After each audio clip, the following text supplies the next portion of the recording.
Kalau dibilang kabar baik, ya menurut saya ini kabar baik sih. Kenapa? Karena pinjol-pinjol ini yang terancam bangkrut ini ya, itu termasuk ke pinjol yang sudah besar ataupun pinjol yang sudah tersohor. Nah, jadi dalam 90 terakhir ini, yaitu TKB 90 terakhir, pinjol-pinjol ini itu terancam bangkrut ataupun gulung tikar di tahun 2025 ini. Nah, jadi kita semua selaku nasabah pinjam online, ya bisa dibilang ini kabar baik. Karena kalau sempat mereka atau tidak bisa mengembalikan keadaannya, maka bisa dipastikan pinjol-pinjol yang sudah besar ini akan segera bangkrut ataupun gulung tikar. Apa keuntungannya buat kita para nasabah pinjam online atau yang gabay di pinjol-pinjol legal ini? Keuntungannya sudah jelas. Yang pertama, sudah jelas hutang kita bisa dibilang ya auto lunas. Kenapa bisa dibilang auto lunas? Karena pinjol-pinjol tersebut sudah tidak beroperasi lagi.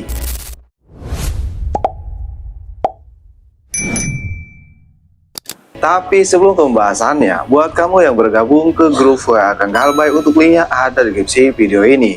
Grup WA Kang Galbay itu gratis, tidak ada biaya apapun. Nah, kita kembali lagi ke topik pembahasan, di mana ada 6 pinjol legal yang terancam bangkrut di tahun 2025 ini. Karena tingkat galbaynya dalam 90 terakhir itu sangat tinggi sekali. Tapi perlu dicatat, ada catatan penting yang perlu kamu ketahui. Karena pinjol biasanya kalau sudah di dalam masa seperti ini ya, yaitu masa akan kebangkrutan. Nah, mereka bisa melakukan apa saja. Jadi kamu harus tahu cara mengatasinya. Nanti saya akan kasih tahu di akhir video ini. Intinya kita ke daftar pinjolnya dulu. Nah, di sini untuk yang pertama yaitu ada pinjol modal nasional, di mana tingkat gagal bayarnya dalam 90 terakhir ya, itu mencapai 93%. Dan hanya 7% nasabah yang masih membayar. Jadi maksudnya bagaimana sih 93% tingkat gagal bayarnya? Jadi itu kan sudah dijelaskan ya, 93% yang melakukan galbay dan 7% yang membayar. Nah, kalau seperti itu termasuk ke tingkat galbay yang tinggi. Maka bisa dipastikan modal nasional ini tidak akan lama lagi akan bangkrut ataupun gulung tikar. Itu untuk yang pertama. Dan untuk yang kedua di sini ada pinjol atau finansial mau cash. Nah, mau cash ini tingkat gagal bayarnya mencapai 96%. Perusahaan ini berada di ambang kebangkrutan ya, di mana tingkat gagal bayarnya mencapai 96%. Berarti yang membayarnya cuma 4% aja loh.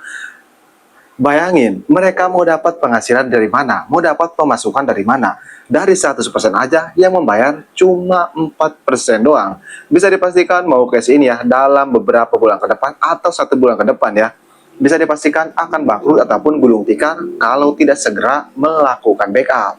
Itu untuk yang kedua. Untuk yang ketiga yaitu ada pinjol atau finansial dana mas, di mana tingkat gagalnya mencapai 97%.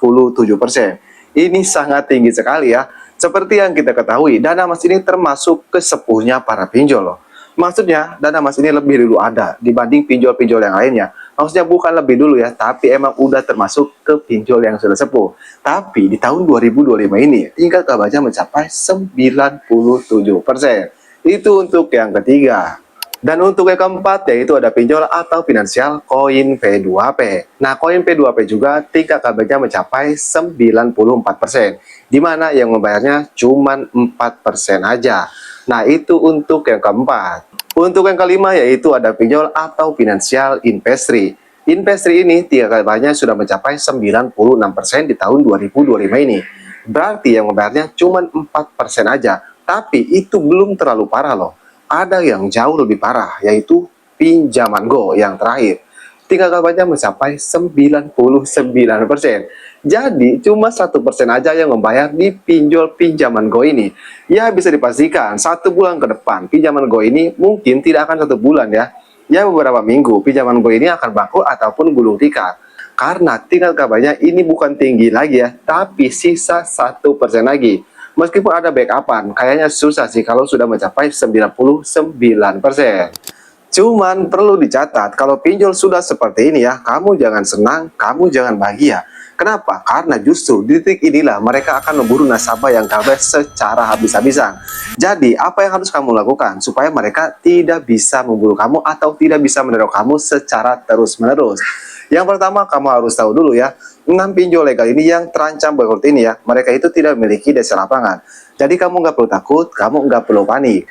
Cuman sebelumnya saya disclaimer dulu. Di sini saya tidak mengajarkan yang tidak-tidak atau yang tidak benar. Tapi saya hanya memberitahu saja kalau 6 pinjol legal itu terancam bangkrut ataupun gulung tikar. Karena yang namanya utang piutang itu wajib dibayar ya kan. Tapi kalau kadang kita lagi tidak punya uang, seperti ekonomi kita sedang turun drastis, ya mau bagaimana lagi? Karena lebih utamakan kebutuhan keluarga kita, jangan utamakan kebutuhan pinjol. Jadi itu kembali lagi ke diri kita masing-masing, mau membayar atau tidaknya. Cuman kalau kamu emang tidak punya uang dan pinjol kamu terdaftar, ingin pinjol itu bangkrut ya, kamu harus siap-siap seperti menghadapi teroran yang pasti akan gencar ya. Karena kalau pinjol sudah berada di ambang kebangkrutan, itu beda dari biasanya. Yang harus kamu lakukan yang pertama, hapus aplikasinya. Ini sangat penting sekali. Kenapa? Karena kalau kamu tidak menghapus aplikasinya, mereka bisa mengakses galeri kamu, bisa mengakses kontak-kontak kamu. Sehingga banyak di luar sana nasabah yang galbay di pinjol legal ya. Seperti kontak-kontaknya dihubungi, galerinya diakses, dijadikan ancaman sebar data. Nah itu dapat dari aplikasinya. Mereka bisa saja melakukan hal tersebut kalau mereka posisinya sedang terancam. Jadi hapus aplikasinya.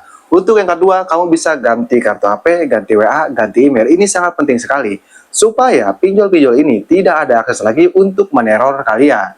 Cuman perlu dicatat, sebelum mengganti kartu HP, sebelum mengganti WA ya, kamu klarifikasi dulu kondar kamu.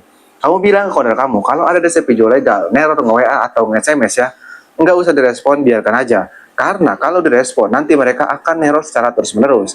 Tapi kalau dibiarkan aja, paling lama nerornya 1 minggu. Jadi itulah catatan pentingnya yang harus kamu catat ya. Buatkan semua nasabah pinjam online yang pinjolnya emang terdaftar di 6 pinjol legal ini. Oke, jadi mungkin saja video saya mudah-mudahan bisa bermanfaat ya. Buat semua nasabah pinjam online ataupun buat semua nasabah pinjol legal. Dan mudah-mudahan juga buat kalian yang sekarang terjerat di pinjaman online ya. Mudah-mudahan bisa lepas dari dunia perpinjolan yang ekonominya sedang turun drastis, di PHK dari pekerjaan, mudah-mudahan ekonominya stabil kembali dan bisa mendapatkan pekerjaan kembali. Kalau merasa video ini bermanfaat, jangan lupa untuk subscribe channel ini dan like video ini jangan lupa juga di-share ke teman-teman kalian. Kalau ada 6 pinjol legal yang terancam bangkrut di tahun 2025 ini. Oke, saya Kang Galbay, sampai jumpa di video berikutnya.